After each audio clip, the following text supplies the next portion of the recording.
yes, you get very excited about, but you hear those other stimuli that say, nobody's doing that. You can't make any money. You can't do this. Or what happens is, and then most people look at the marketplace. Very few people would have said, well, who's servicing the 2% and still went after it? They would have said, well, yeah, that's right. 2%, that's not a lot. But if you look beyond the statistics and you look at the numbers, and like you said, and you pull it down to your area that you're going to service, it still is going to be too many people for you to service on your own, right? The demand is going to far outweigh the supply. And so I definitely want to thank you for sharing that part, because I really believe that that's what a lot of people miss. Have you noticed that in your practice, that is really like part of the one thing that people miss? I think people miss that. I also think that people spend so much time on the how. The how is always the, which marketing company should I hire, and how much should I spend on my pay-per-click or SEO, and what should I do with my website? And all of those things matter to some degree, okay? I'm not going to say that they're irrelevant, but we focus on those small things because we don't want to do the big things that we feel and know intuitively will get us more traction. And that really is putting ourselves out there.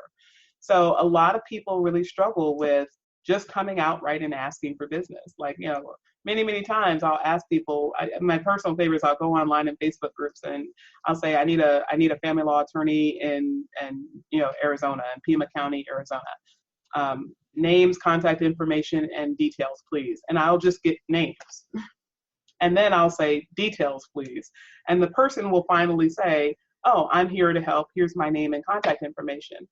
And then I have to follow up again and say, well, why should I choose you over someone else? Like, make yourself an asset to me. Like, I'm offering you a client on a silver platter.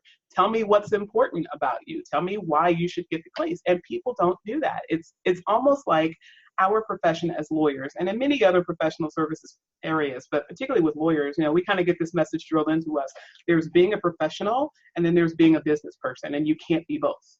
And so we kind of think that we're bastardizing our professionalism if we offer ourselves up and specifically ask for business. But what I tell people is, if you're good at what you do, then you're doing a disservice to the world by holding that back. So why would you ever choose to do that? And I think that, again, comes from that inner broken place, that fear that as soon as I offer myself, someone could say no. Someone could say, I don't want that. Someone could say, that's not for me. And if you understand not to take that personally, one of the great resources I have for that is Don Miguel Ruiz, The 4 Agreements. One of the 4 agreements is not to take anything personally, whether it's a compliment or an insult. That's not about you. That's about the person delivering it. When you start to understand that, then getting all those no's means nothing. Those no's are just your gateway to the next yes. I love it. So I know that you have a fabulous giveaway for our audience. Tell us a little bit about what that is and how can they get it? Sure. So as I mentioned earlier, I think you really have to be clear on who you serve, and you do that through what's referred to as a client avatar. And so I created a worksheet for you that actually goes into the 3 categories of information that you need for your client avatar. You need to know demographics about them, their age, their race, their gender. You need to know geographics, where they can be found, not just where they live, but where they are. And then finally, psychographics, those deeper level areas such as political affiliation, religious beliefs, etc. So I created a worksheet for that. You can get that at my website at a specific link. So it's lawfirmmentor.net/avatar. That's AV as in Victor, ATAR. Again, lawfirmmentor.net/avatar. And there you can download absolutely free of charge the worksheet and a description of how to use it so that you can start to create your ideal client avatar. So basically, the work has been done. And you just need to go to the website, lawfirmmentor.net/avatar. Before we let you go, Allison, are there any parting words or just some food for thought that you'd like to leave with our audience today? So I guess I would say to everyone out there that, it is very scary to be the sole person responsible for other people's livelihoods and for your own livelihood. So being a solo or small law firm attorney is not for the faint of heart.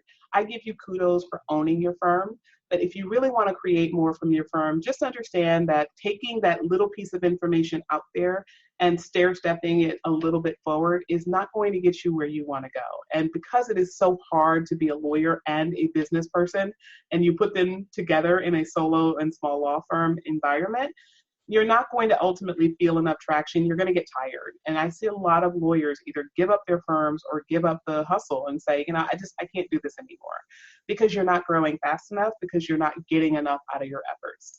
But instead of working harder, working smarter is definitely a way that can get you a lot more traction a lot sooner. And that doesn't come from the stuff. It doesn't come from more marketing or figuring out the next sales technique or hiring the next person. It really comes from shifting your mindset. And that's something that I help people to do all the time. So if you want free information about that, I give away a lot of free information in my Facebook group. You can find us on Facebook at Law Firm Mentor Movement. And there we interview experts. We talk about not just mindset, but we also do talk about tactical. And we have a very engaged community of over 700 lawyers where we talk about the stuff of being a solo and small law firm attorney. It can provide you support if you're just starting out. If you have $1 million law firm, I do have some of my $1 million law firm clients in that community, and all things in between. So it's a great universe for you to be able to change the way that you're doing things. And hopefully at some point you can make the commitment to step forward and do a lot more for your life. Awesome. Well, Allison, thank you so much for being with us here today. I, again, am encouraging the audience to reach out to you. I know that law firm is your niche, but certainly you can point them in the right direction if there are other solo professionals. I know there are some quasi-legal folks now with everything else that's going on. They're encroaching into our territory.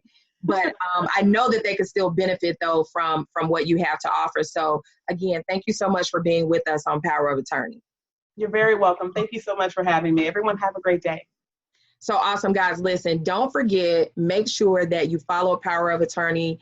You're watching on Amazon Fire TV. You can also follow us on the Real Perspectives or subscribe to the Real Perspectives TV YouTube channel where you can become a member. So again, go to our Facebook page and like the page. And so until next time, guys, have a great day.